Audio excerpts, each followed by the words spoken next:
didn't see you there. Welcome to the reading edition of The Fortnighthood, in which we discuss reading in all its wonderful forms. The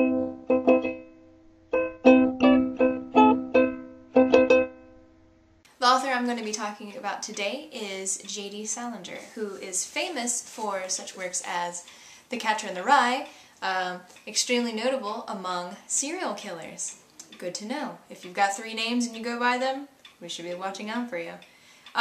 Catcher in the Rye is his most notable work and actually his only novel. The thing about the serial killers, totally true.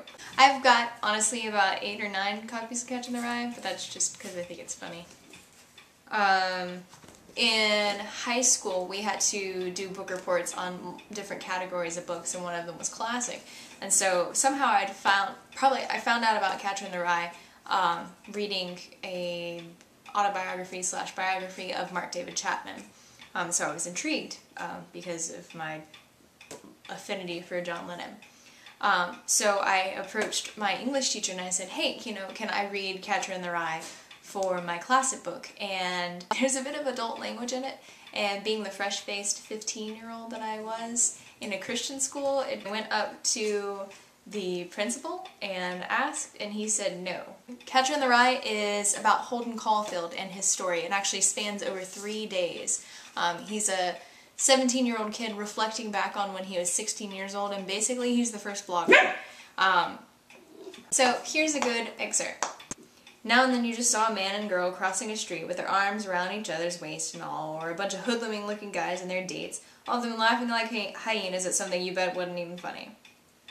New York's terrible when somebody laughs on the street very late at night. You can hear it for miles.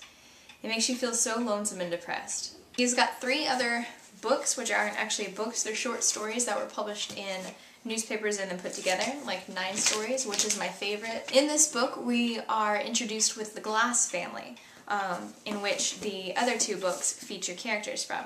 So we start off talking about Seymour Glass. And then you've got Franny and Zooey, trivia. Here's one for Aaron with an E out there, E-Dog. Zooey Deschanel is named after Zooey the character in here. Zooey is a boy. But basically it carries on in the same way that Seymour's story does. And then the last one is Raise High the Roof Beam Carpenters and Seymour. These are actually 2 different stories that were published and then compiled into one book. Raise High the Roof Beam Carpenters is also another Glass story, and obviously Seymour, an introduction, is the beginning of the whole Glass family. What really knocks me out is a book that when you're done reading it, you wish the author that wrote it was a terrific friend of yours, and you could call him up on the phone whenever you felt like it. That doesn't happen much, though. And that pretty much sums up my feeling about J.D. Salinger. He actually passed away last year. And the video that John Green from the Vlogbrothers put out about J.D. Salinger was actually the first Vlogbrothers video I ever watched. So, in a roundabout way, without J.D. Salinger, Fortnighthood wouldn't exist.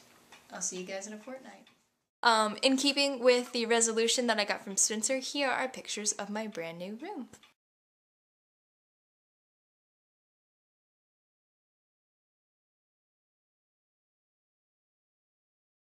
The fresh-faced. I have. There's this little girl.